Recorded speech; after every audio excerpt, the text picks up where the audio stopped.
के बहुत करीब पहुंच चुकी। I am so proud of you. कि वही शर्ट नहीं जो मासूमा के हाथ में थी। क्या कहना चाह रही हो तुम? इत्तेफाक आपको बहुत हौसले की जरूरत पड़ेगी। मुबारक हो मासूमा, तुम अपनी जीत की बात है कि तुम दोनों की पसंद बिल्कुल एक जैसी है। रेहाम के रवैये में सच बता दो मुझे सेट किधर। मैम, मैं आपको जो बात बताने जा रही हूँ वो उसके लिए कुछ अजीब सी तब्दीली आई है।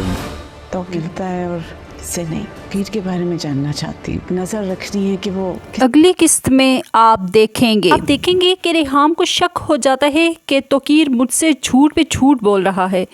हर बार रेहाम जब भी तोकीर के पास आती है तो वो इसे इग्नोर करता है। अब रेहाम को शक हो गया है, इधर तोकीर को मासूमा से इतनी मोहब्बत हो गई है कि वो इसके बग़ैर रह ही नहीं सकता।